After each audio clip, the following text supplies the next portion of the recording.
Selamat datang, Encik cari apa? Sekarang ni aku nak tanya kau, dekat sini ada spender percuma tak? Spender tu kau suruh mak kau beli sendirilah. Kat sini mana ada spender percuma? Hah? Tak ada, kau tipu. Kau tengok tempat ni macam ada spender percuma ke? Tak ada kan? Aku mana ada spender lebih untuk kau? Hei, kau orang yang ke-10 tanya spender tu, kau tahu tak? Kau lagi soal kau gelap kan?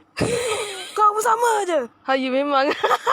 Kalau memang betul tak ada spender percuma, aku bagi tahu semua orang yang kau tipu. Kau nak ke? La ilaha illallah, aku tak ada spender percuma. Aku tak tipu, aku tak ada spender percuma. Aku benar dengan customer macam kau ni. Oh, kau tak nak jujur Sini aku bagi kau satu pick up line yang aku ada.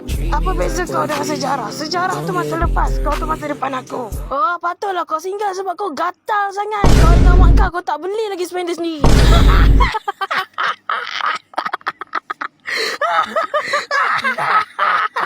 Kau jangan main-main dengan aku. Aku ni ketua buaya darat. Kalau kau tak bagi spender percuma tu, aku tembak kau. Kau ni tak faham bahasa ke?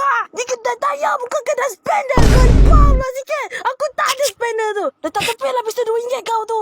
RM2 kau kata. Aku beli ni RM10,000 tau. RM2 ke RM10,000 ke? Spender sendiri pun kau tak nak beli. Kalau kau nak sangat spender, sini aku sumbat spender babi dalam mulut kau. Jangan. Jangan. Kau makan spender tu. Kau makan spender tu. Aku tak pernah dengan kau.